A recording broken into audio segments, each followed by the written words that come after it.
Jadi orang dulu itu ke masjid baca Quran menemukan sesuatu. Orang sekarang ke masjid baca Quran pulang kehilangan sendal. Jadi ada sesuatu yang harus diperbaiki di situ. Tapi bagaimana beliau bisa pintar seperti itu? Datang ke masjid. Sudah sangat terkenal. Kalau lupa datang ke masjid, sholat 2 rakaat langsung ingat apa yang ingin diingatnya. Tapi orang sekarang lebih hebat. Baru takbir sudah ingat semua yang tidak ingin diingat.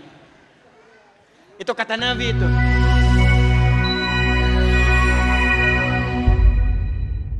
Bapak Ibu, ini masjid, tembok, keramik semua tidak akan jadi kalau tidak ada apa yang disebut dengan ilmu kimia.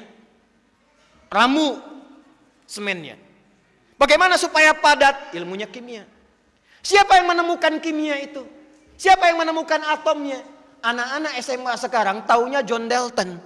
Padahal John Dalton itu belajar dari orang sebelumnya. Orang sebelumnya yang menemukan pertama kali namanya Jabir bin Hayyan. Jabir bin Hayyan kapan menemukan atom? Saat baca surat Al-Hadid. Surah ke 57. Baca surah 57, masuk ayat 25 sampai 26, wa anzalnal hadid, penasaran. Kata Allah, dengan keagunganku aku turunkan besi. Maka dibawa besi ke laboratorium beliau. Dilihat, diamati, dikeluarkan atomnya. Maka dari sinilah kemudian muncul nama atom untuk besi Fe ferrum, F besar E kecil. Nomor atom besinya 26. Besi itu, atom itu punya isotop. Isotop itu menjaga kestabilan atom supaya kokoh. Yang paling stabil nomornya 26, isotopnya 57. Surah 57 ayat 25 sampai 26. Jadi orang dulu itu ke masjid baca Quran menemukan sesuatu. Orang sekarang ke masjid baca Quran pulang kehilangan sendal. Jadi ada sesuatu yang harus diperbaiki di situ. Ibnu Sina, Bapak Ibu uninga Ibnu Sina? Avicenna? Avicenna itu ahli Quran, hafal Quran, tahu tafsir. Jadi dokter muda otodidak usia 15 tahun. Tapi bagaimana beliau bisa pintar seperti itu? Datang ke masjid. Sudah sangat terkenal. Kalau lupa datang ke masjid, sholat 2 rakaat langsung ingat apa yang ingin diingatnya. Tapi orang sekarang lebih hebat. Baru takbir sudah ingat semua yang tidak ingin diingat. Itu kata Nabi itu. Ya, kata Nabi, kalau ada orang mau sholat, nanti ada setan khusus yang akan menggoda, namanya khanzab. Hati-hati. Wa idza kabbara, kata Nabi, jika orang sudah bertakbir, fayaqulu syaitanu, maka setan akan menggoda, uzkur kada, uzkur kada. Itu setan khanzab, Pak namina. Kalau nggak percaya silahkan. Nanti begitu mau Jumatan, kita mau takbir masih fokus nih.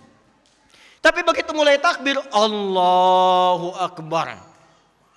Eta sapi nu dipencit kamari ilaha bade dituangna. Ikannya bagaimana? Jemuran dijemur seperti apa? Handphone belum dijawab, status belum diupdate. Itu baru takbir.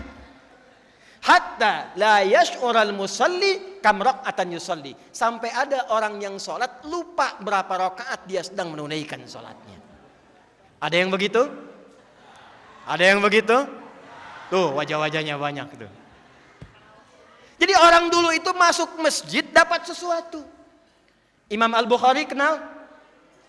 Kenal di mana ibu? Hanya di Limbangan di Masjid Al-Khudari ada ibu-ibu kenal Imam Bukhari itu. Nama aslinya Muhammad.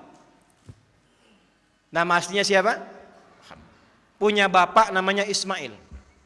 Punya kakek namanya Ibrahim. Jadi Muhammad bin Ismail bin Ibrahim. Punya buyut namanya Al-Mughirah. Punya setelah buyut apalagi tuh Pak Asep tuh? Al-Bardizbah. Muhammad bin Ismail bin Ibrahim bin Al-Mughirah Al-Bardizbah Al-Ju'fi, tinggal di kecamatan Ju'fa, Kabupaten Bukhara, Provinsi Khorasan, negara Uzbekistan sekarang. Kalau dulu ada orang non-Arab datang ke Arab ingin mengenalkan, saya datang dari Bukhara, maka rumusnya tambah al di depannya, ujungnya tambahkan i. Maka beliau katakan, ana al-Bukhari. Saya bukan orang Arab, tapi saya dari Bukhara, datang ke Arab sekarang. Imam Al-Bukhari itu nulis Sahih Al-Bukhari. 97 topik. Lebih daripada 7.000 hadis. Ditulis 16 tahun. Ditulisnya di mana? Di masjid, Bu. Pak. Ditulis awalnya di Masjidil Haram. Setiap mau nulis satu hadis, sholat 2 rakaat.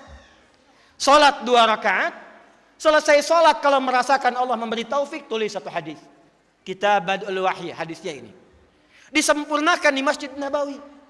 Dimulai di masjid, berakhir di masjid. Tidak ada sejarahnya adik-adikku, santri, yang datang ke masjid kecuali keluar dari masjid pasti jadi orang pintar di zamannya. Imam Al-Ghazali i'tikafnya di mana? Di masjid. Al-Ghazali, Al-Kindi, Al-Farabi. Ya? Siapa lagi? Ibnu Sina. Siapa lagi? Al-Khawarizmi. Siapa lagi? Termasuk sahabat-sahabat Nabi, Ahlus Sufa, Abu Hurairah, Salman Al-Farisi, ridwanullah alaihim jami'an, Ibnu Abbas radhiyallahu ta'ala anhuma. Itu semua orang-orang jenius dan tidak banyak yang tahu Ali bin Abi Thalib pun ternyata jenius matematika. Bapak yang dari pesantren, Pak, ada tafsir namanya Al-Jawahir. 7 jilid, Pak, besar. Karya Syekh Tantawi Jauhari. Buka jilid yang terakhir, itu ada bab tentang matematika Qur'ani. Salah satunya adalah bab matematika yang mengacu pada petunjuk sahabat Sayyidina Ali bin Abi Thalib radhiyallahu ta'ala anhu. Singkatnya saya mengatakan, ayo Pak Ibu, pulang dari masjid, insya Allah Masjid Khudari menjadi masjid simbol persatuan bagi daerah sekitaran kita ini. Siap insya Allah? Amin insya Allah. Yang kedua, tidak ada orang yang masuk masjid kecuali keluar dari masjid bapak-bapaknya saleh, ibu-ibunya salihah. Siap insya Allah? Dan yang ketiga, yang terakhir, tidak ada anak-anakku masuk ke masjid kecuali belajar yang baik-baik di masjid. Jadi ulama, silahkan.